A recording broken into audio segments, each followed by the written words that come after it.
Shalom teman-teman, apa kabarnya hari ini? Tentunya dalam keadaan baik-baik saja. Nah, teman-teman, sepanjang satu hari ini kita pasti sudah lelah dalam beraktivitas. Banyak aktivitas yang sudah kita lakukan sepanjang satu hari ini. Jadi, untuk mengatasi kelelahan itu, sepertinya kita butuh asupan-asupan atau hal-hal yang baik yang perlu kita dengarkan. Nah, teman-teman, hari ini kita mau belajar bersama di iTalk atau Inspiring Talk, yaitu kita akan membahas tentang dating. Dating ini kita spesifikasikan lagi, yaitu berpacaran dengan orang yang tidak seiman. Nah, jika ada teman-teman yang ingin memberikan pertanyaan, boleh menuliskan pertanyaannya di kolom komentar ya teman-teman. Oke teman-teman, barangkali ada keluarga atau ada saudara yang membutuhkan video ini untuk menjadikan motivasi atau menjadikan acuan mereka dalam berpacaran, boleh share video ini. Sehingga kita semua boleh belajar bersama-sama. Kali ini dalam episode kali ini saya masih ditemani oleh Kak Joshua nih sebagai narasumber dalam tema atau topik berpacaran ini. Halo Kak Jo, apa kabarnya hari ini? Halo Karina, kabar baik Karina. Oke Kak Jo, nih kali ini pembahasan kita yaitu tentang berpacaran ya Kak Jo. Yes. Oke Kak Jo, berpacaran ini banyak anak-anak muda sekarang itu yang berpacaran yang salah dalam berpacaran. Salah satunya yaitu mereka berpacaran dengan orang yang tidak seiman dengan mereka. Oke. Sehingga harapannya dalam topik kali ini itu banyak orang yang mendapat informasi supaya tidak salah langkah dalam berpacaran, Kak Jo. Oke Kak Jo, kali ini kita masuk ke dalam sesi pertanyaan ini ya Kak Jo, karena ada beberapa pertanyaan dan bahkan mungkin ada nanti dari teman-teman di ruang kolom komentar yang akan bertanya. Yes. Kak Jo. Pertanyaan yang pertama nih, ada anak Tuhan yang memiliki pacar tidak seiman. Apakah itu dosa? Oke. Pacaran dengan orang yang tidak seiman, apakah itu dosa? Iya. Baik. Kita sebagai orang percaya itu perlu menerapkan prinsip-prinsip Alkitab dalam hidup kita. Apapun itu, ya kan Rina ya. Termasuk dalam hal pergaulan, bahkan pacaran. Gitu kan? Nah, untuk mengetahui apakah pacaran kita ini benar atau tidak benar, dosa atau tidak, itu perlu kita bertolak dari Alkitab tentunya. Ya, apa kata Alkitab? Nah, di dalam 2 Korintus pasal 6 ayat 14 itu dituliskan jelas bahwa saya baca ya. Janganlah kamu merupakan pasangan yang tidak seimbang dengan orang-orang yang tidak percaya. Jadi katanya jangan, berarti itu larangan kan? Jangan kamu menjadi pasangan yang tidak seimbang. Berarti kamu tidak boleh memiliki hubungan yang dekat dengan orang yang tidak percaya. Maksudnya hubungan dekat itu pacaran atau hubungan suami istri, menikah. Kalau berteman, kita harus berteman dengan semua orang. Ya kan, menjadi berkat bagi semua orang, mengasihi orang gitu kan ya. Nah, dikatakan nih, jangan kamu merupakan pasangan gitu loh. Jadi ini bicara tentang pasangan. Berarti kalau pasangan itu kan orang yang berpacaran disebut pasangan. Orang yang menikah disebut pasangan. Jangan kita menjadi pasangan yang tidak seimbang dengan orang-orang yang tidak percaya. Artinya orang-orang yang tidak memiliki iman kepada Tuhan Yesus seperti kita anak-anak Tuhan ini. Lalu, sebab persamaan apakah terdapat antara kebenaran dan kedurhakaan? Atau bagaimanakah terang dapat bersatu dengan gelap? Jadi Alkitab berkata bahwa kita orang percaya ini diibaratkan atau bukan diibaratkan sih, dikatakan anak terang. Iya kan? Dan kita sebagai anak terang ini tidak dapat bersatu dengan anak gelap dalam tanda kutip. Anak gelap itu berarti orang-orang yang tidak percaya. Kalau Alkitab kita berkata kita anak terang, tapi orang-orang tidak percaya itu anak gelap atau orang-orang gelap. Nggak ada persamaan yang nggak boleh. Jadi kalau berpacaran dengan orang yang tidak seiman dengan kita, berarti apa? Dosa. Karena tadi Alkitab larang kan, jangan menjadi pasangan yang tidak seimbang dengan orang-orang tidak percaya. Dan kalau kita baca dari perjanjian lama sampai perjanjian baru itu, konsep Alkitab itu jelas bahwa kualifikasi utama untuk menentukan pasangan, ya kan, itu adalah apakah dia ini orang yang lahir baru atau tidak, percaya atau tidak. Jadi itulah tolak ukur yang paling penting, prioritas utama kita untuk menentukan pasangan kita. Gitu. Jadi intinya begini, dalam menentukan pasangan itu kita perlu mengasihi Allah dulu lebih daripada apapun. Matius pasal 22. Ya kan? kasihlah Tuhan Allahmu dengan segenap hatimu, dengan segenap akal budimu dan sebagainya kan, gitu kan ya. Dan kita harus mengutamakan kasih kita kepada Tuhan, cinta kita kepada Tuhan. Jadi jangan dibalik, jangan sampai kasih kita itu lebih besar kepada orang lain daripada pada Tuhan.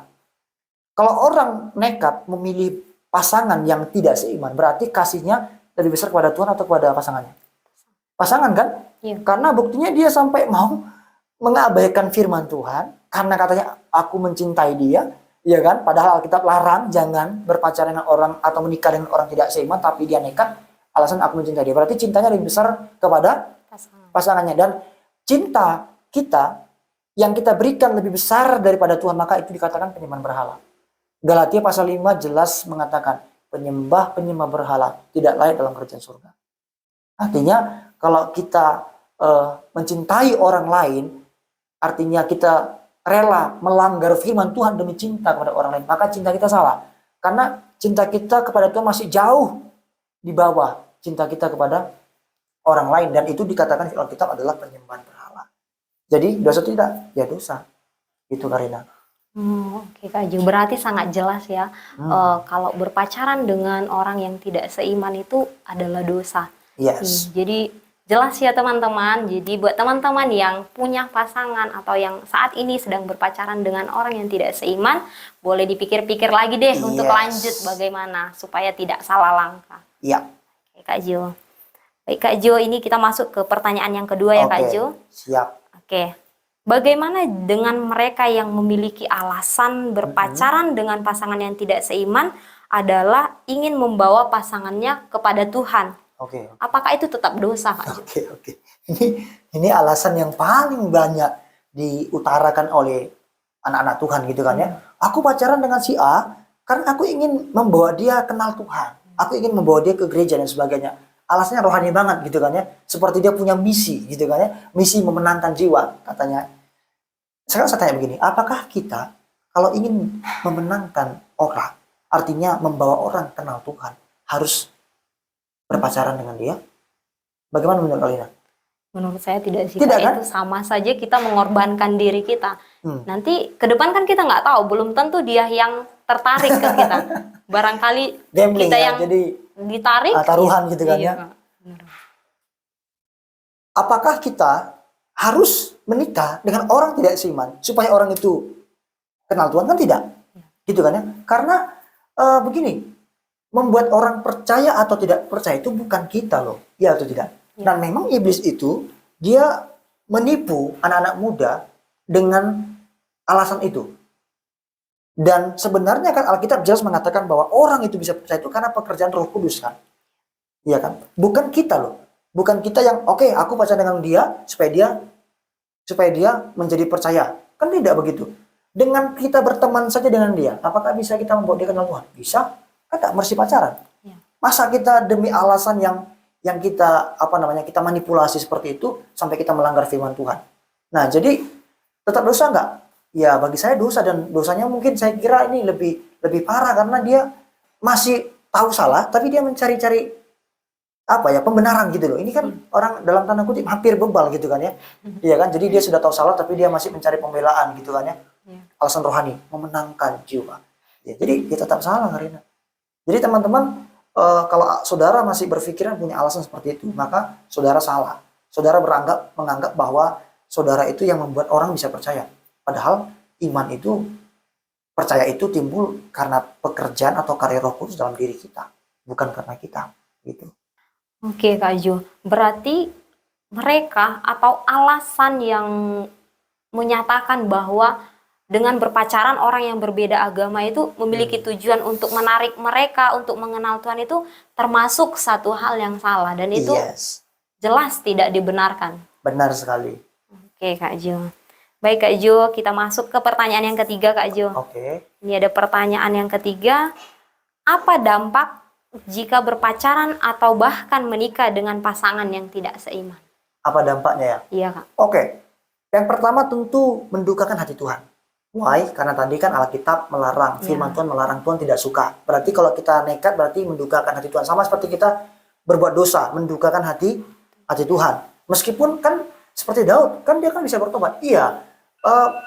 bertobat, tapi kan ketika kita bertobat Tuhan ampuni, tapi kan kita sudah membuat hati Tuhan duka sebelumnya, gitu kan ya. Iya. Dan setiap dosa ada konsekuensinya. Kedua, setelah kalau kita nekat dan kita tetap berpacaran atau mungkin lebih dalam lagi menikah dengan orang yang tidak seiman, maka itu juga bisa melemahkan iman kita. Kenapa? Karena kalau kita punya pasangan yang tidak seiman, tentu menimbulkan dilema. Contohnya, misalkan Karina nih, pacaran dengan orang tidak seiman. Karina malam minggu pengen ikut ibadah yud ke muda. Tapi pacarmu, karena dia bukan orang Kristen atau orang percaya, minta ngedate, kencan, ke kafe dan sebagainya. Ya kan, tentu Karina kan satu sisi mungkin bisa sih nolak gitu ya. Aku mau ke gereja, kamu hargai iman gua dong, gitu kan ya. Tapi kan apakah setiap minggu Karina bisa begitu? Kalau diancam, nanti gua putusin kamu. Gitu kan ya. Nah, pasti kita akhirnya kompromi kan. Oke, sebulan kita kasih 1 kali lah kita bolos ke gereja. Ya kan, demi si doi, demi si pacar kita kan, gitu kan. Siapa yang tahu berikutnya kita mungkin jadi 2 kali sebulan kita ke gereja. Ya. Sekali sebulan bahkan, dan lama-lama kita dipengaruhi oleh pacar kita. Dan mungkin iman kita belum kuat, kita belum teguh. Gampang nggak terseret? Gampang kan? 1 Korintus pasal 5 ayat 33 berkata begini. Jangan sesat, pergaulan yang buruk merusak kebiasaan yang baik. Jadi iman kita jadi lemah. Jadi lemah nggak imannya Karina tadi? Lemah dong, karena sudah jarang ke gereja kan? Jarang dengar firman Tuhan kan? Nah, dan kemudian alasan dampak yang ketiga ya ketika kita masih nekat untuk berpacaran dengan orang yang tidak seiman, selain mendukakan hati Tuhan, selain melemahkan iman kita, maka standar moral kita pun menjadi turun. Kenapa? Ketika hubungan kita jauh dengan Tuhan, maka kita kan tidak kenal kebenaran, ya kan? Jadi standar dunia yang akan menguasai kita. Bahkan dalam konsep pacaran pun nanti kita jadi ikut standar dunia, bukan lagi standar Tuhan. Contohnya, misalkan karena tadi sudah hubungan kita sudah rusak dengan Tuhan, artinya kita sudah tidak intens lagi ikut ibadah, hubungan kita artinya sudah mulai jauh dari Tuhan kan? Akhirnya kan pacar kita dengan mudah akan mempengaruhi kita. Contohnya nanti kita dipengaruhi, berpacaran yang tidak sehat jadinya. Dan kita nggak punya pegangan yang kuat karena kita udah lemah tadi. Akhirnya standar moral kita turun tuh. Iya kan? Karena kita nggak dengar kebenaran, standar moral kita turun dan kita akhirnya apa? Dalam pacaran jadi pacaran nggak sehat. Ya penuh dengan dosa dan sebagainya. Begitu. Jadi itulah 3 dampak penting dan signifikan ketika kita berpacaran dengan orang tidak seiman. Yang pertama, mendukakan hati Tuhan. Yang kedua, melemahkan iman kita, membuat kita jauh dari Tuhan. Dan yang ketiga, itu adalah menurunkan standar moral kita. Begitu, Karina. Iya, Kak Jum. Cukup jelas ya teman-teman, ada banyak dampak ini yang diakibatkan oleh berpacaran dengan orang yang tidak seiman. Iya. Nah, bahkan itu bisa merugikan diri kita sendiri ya. Yes. Iya, Kak Jo. Oke, Kak Jo, kita lanjut ke pertanyaan yang keempat. Baik. Pertanyaan yang keempat, apa kualifikasi pasangan yang layak kita kencani menurut Alkitab? Kualifikasi pasangan yang layak gitu ya. Iya, Kak, Yang layak menurut Alkitab. Oke. Di dalam Kejadian pasal 2 ayat 18 itu dikatakan bahwa Tuhan mempersiapkan seorang jodoh kepada Adam, yaitu Hawa. Iya. Dan dikatakan begini, bahwa Hawa Tuhan ingin mempersiapkan seorang pasangan yang sepadan dengan Adam. Penolong yang sepadan dengan Adam. Jadi dari sini kita bisa melihat apa kualifikasi pasangan yang Tuhan mau sepadan. Lalu apa arti sepadan, Kak? Begitu kan? Iya. Saya merenung-renungkan dan saya menemukan ada 3 makna sepadan, Karina, dalam ayat itu. Yang pertama, sepadan itu berarti sesama manusia. Karena dalam Kejadian pasal 2 ayat 22 itu dijelaskan bahwa si Adam itu sedang mencari-cari di antara binatang-binatang yang dia kasih nama. Kan Adam kan pekerjaannya kan memberi nama waktu itu. Nggak ada yang cocok dengan dia gitu. Berarti sepadan itu berarti Tuhan bilang gini, aku akan berikan kepada dia yang sepadan karena dia tidak menemukan yang cocok dengan dia. Karena memang apa? Binatang kan tidak sama dengan manusia. Ya. Kita kan ciptaan atau gambar dan rupa Allah, gitu kan ya. Jadi artinya sepadan itu berarti apa? Harus manusia, jangan sampai kita kan aneh ya, maksudnya ya kan sampai berhubungan dengan binatang gitu loh. Pernah nggak dengar kasus begitu? Pernah. Iya kan ada beberapa kasus kan ya. Aduh, Iya. itu sangat mengerikan sekali. Dan yang kedua itu sepadan itu adalah lawan jenis. Lawan jenis. Tuhan memberikan yang sepadan kepada Adam. Tuhan nggak kasih Tony kan? Tuhan nggak Iya kasih kan? Stephen kan? Tapi Hawa. Hawa. Jadi sepadan itu berarti lawan jenis. Lawan jenis. Lawan jenis, nggak boleh jeruk, nggak boleh makan jeruk. Gitu maksudnya kan? Iya. Apa namanya? Atau perempuan dengan perempuan, Susi dan Hawa. Kan enggak. Jadi harus lawan jenis. Gini loh. Binatang aja, ciptaan yang jauh di bawah kita itu ngerti cari pasangan. Saya nggak pernah dengar pengalaman, saya nggak tahu kalau teman-teman ya pernah nggak lihat binatang jantan sama jantan. Saya nggak pernah sih, nggak tahu kalian pernah nggak. Nggak pernah itu Kak. Binatang aja pintar loh nyari pasangan, tahu dia cari lawan jenis ya kan, gitu kan ya. Masa kita manusia loh, itu udah menggambarkan betapa bobroknya moral kita manusia kalau sampai terjebak dalam apa homoseksualitas. Itu tentu dosa. Ini kajian yang panjang lebar, kita nggak usah bahas sekarang kan. Nanti kesempatan berikutnya bisa kita bahas tentang homoseksual gitu ya. Yang ketiga, tadi yang saya jelaskan, seiman. Jadi sepadan itu artinya seiman. Jadi orang tua tuh jangan meracuni anaknya dengan mengajarkan begini, kamu harus cari pasangan orang kaya atau cari pasangan yang satu suku dengan kita. Gitu kan ya. Kita ini orang Batak, orang tua kita kadang kan lebih suka dengan Sesama Batak Batak. gitu kan ya, atau mungkin suku-suku lain. Saya juga kenal sih beberapa suku yang pengennya anaknya itu nikah dengan satu suku. Nah, itu belum kenal kebenaran. Karena standar pasangan yang layak tadi itu adalah seiman, bukan sesuku, gitu loh. Seiman. Dan untuk apa kita punya pasangan yang kaya tapi suka mukilin kita? Coba lah Karina punya pasangan yang kaya tapi dia suka mukilin kamu, tampan. Kan mau tuh Karina? Enggak lah Kak. Enggak kan? Sengsara yang ada nih Kak. Iya, makanya kalau dia takut akan Tuhan, saya percaya dia akan rajin bekerja. Orang yang rajin bekerja, Tuhan bisa berkati. Ya atau tidak? Iya. Kalau dia takut akan Tuhan, maka dia akan berkorban, dia akan bertanggung jawab kepada pasangannya. Iya kan? Ya. Jadi yang penting itu seiman. Dan seiman itu takut Tuhan. Sungguh-sungguh gitu. Jadi bukan hanya sembarang Kristen gitu loh. Benar-benar seiman dan dia pasti bertanggung jawab.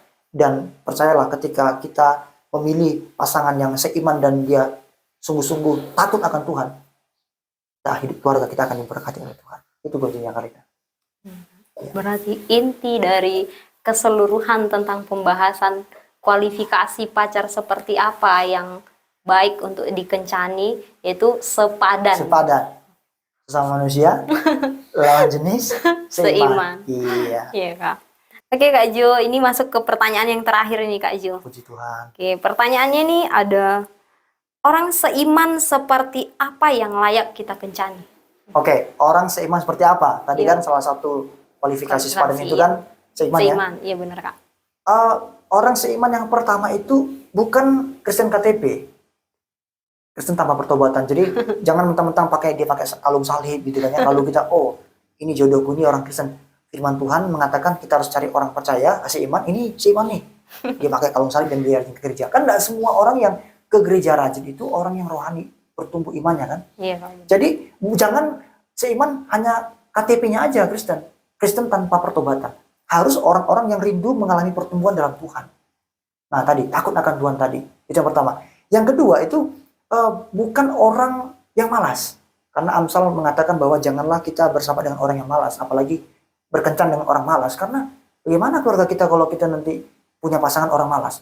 Suami punya istri malas atau istri punya suami malas? Repot. Ya kan?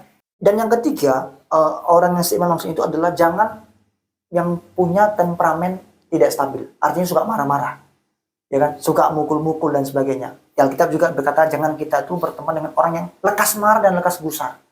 Gitu ya. Coba bayangkan kamu punya pasangan yang temperamennya itu nggak stabil dan suka marah-marah. Waduh, bagaimana keluargamu? Rumah tanggamu? Aduh, nggak kebayang Kak. Nah itu. Jadi sebenarnya Alkitab itu ya, itu sudah banyak kasih prinsip kepada kita. Jadi orang seiman yang Tuhan inginkan itu adalah tadi bukan Kristen KTP, Ya. bukan orang malas dan bukan orang yang pemarah atau temperamennya tidak stabil. Ya. Ada banyak lagi sebenarnya Karina. Pokoknya intinya orang Kristen yang benar-benar Kristen sejati. Berarti hidupnya menghasilkan buah-buah roh, kasih, damai sejahtera, sukacita yang ada dalam Galatia pasal 5 itu. Itu yang dihasilkan dalam hidupnya. Jadi orang yang benar-benar bertumbuh imannya dan dia menghasilkan buah roh, itulah pasangan yang cocok untuk kita. Itulah orang seiman yang layak untuk menjadi pasangan kita. Tentu kita harus berdoa. Jadi intinya kalau teman-teman eh, sekarang berpacaran dengan orang tidak seiman, pikirkan kembali sebelum jauh melangkah, berdoa kepada Tuhan dan cari kehendak Tuhan. Kita sudah belajar bahwa itu bukan kehendak Tuhan. Dan yang kedua, teman-teman kalau belum punya pacar, teman-teman cari dulu kerajaan Allah, ya kan? Cari dulu Tuhan, dan Tuhan akan menuntun kita untuk menemukan pasangan kita yang sesuai dengan kehendak Tuhan. Jangan terburu-buru, semuanya indah pada waktunya. Ada orang yang sudah, aku udah usianya sudah cukup tinggi dan sebagainya. Ada banyak orang sana yang menikah usia tua kok, bahagia karena menemukan jodoh yang dari Tuhan. Jadi jangan kita mengorbankan iman kita, mengorbankan hidup kita yang dalam keluarga nanti karena salah melangkah tadi. Dalam berpacaran ini tidak perlu terburu-buru. Benar sekali. Apalagi sampai salah memilih pasangannya. Iya. Karena juga pernah dengar nih ada pepatah yang mengatakan lebih baik lama menikah daripada salah memilih pasangan. Benar sekali. Ya, karena menikah kan satu kali seumur hidup dalam iman kita kan. Iya. Kalau orang lain mungkin boleh gonta-ganti, kalau nggak cocok ya cerai dan sebagainya. Tapi kan Alkitab kan nggak mengajarkan begitu, satu kali. Oke, teman-teman, ya demikian pembahasan kita buat malam ini, yaitu tentang dating atau berpacaran dengan orang yang tidak seiman. Panjang dan banyak pembahasan tadi yang dapat kita ambil atau yang dapat kita petik dan bahkan bisa kita jadikan acuan untuk melangkah ke depan. Terlebih dalam memilih pasangan hidup. Nah, untuk memilih pasangan hidup juga teman-teman tentunya kita butuh tuntunan Roh Kudus, pertolongan dari Tuhan, sehingga kita tidak salah dalam melangkah. Ya Kak Jo, terima kasih untuk pembahasannya malam ini. Sama-sama. Sungguh luar biasa, bahkan mungkin banyak teman-teman yang termotivasi dalam video kali ini. Oke. Iya. Buat teman-teman juga jika ada yang ingin bertanya atau yang ingin berkomentar terkait pembahasan hari ini, boleh menuliskan pertanyaannya di dalam kolom komentar. Dan sampai jumpa di episode berikutnya, dan pastinya pembahasan yang tidak kalah menarik. Sampai jumpa teman-teman. Shalom. Tuhan Yesus memberkati.